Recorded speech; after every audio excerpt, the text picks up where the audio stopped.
Academy for Social Change presents Lame Ducks.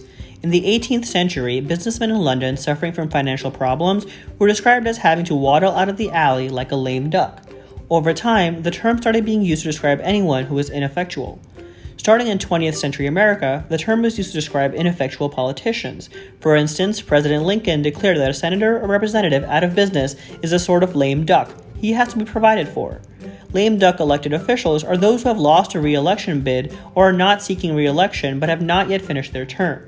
A lame duck session of Congress occurs between the election and the beginning of the new session and includes lame duck members rather than newly elected members.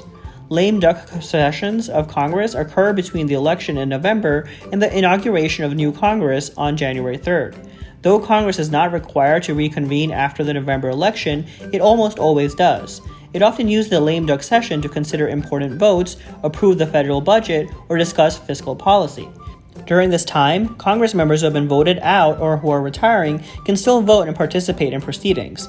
These individuals often act unpredictably. Since they are no longer accountable to voters, they're more likely to vote for bills they know their constituents would not support. They can make controversial decisions without facing consequences. U.S. presidents are often referred to as lame ducks in their second term because they are no longer concerned with re-election. Usually, second-term presidents are deemed less effective because they have less political capital. It is harder for presidents to make deals with people who know they will soon be out of office.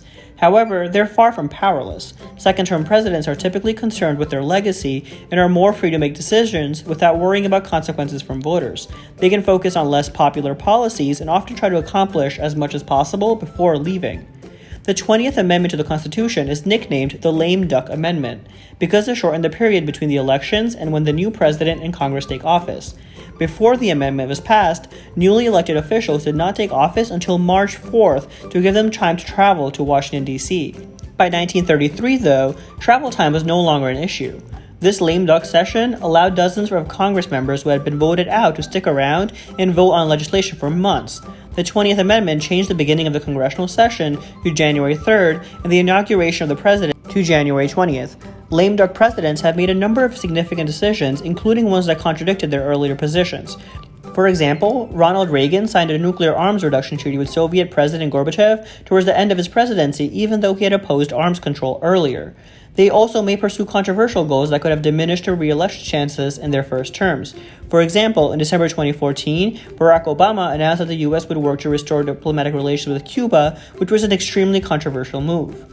Ultimately, lame ducks may be more motivated to get things done and preserve their legacy. They're also no longer constrained by re-election concerns.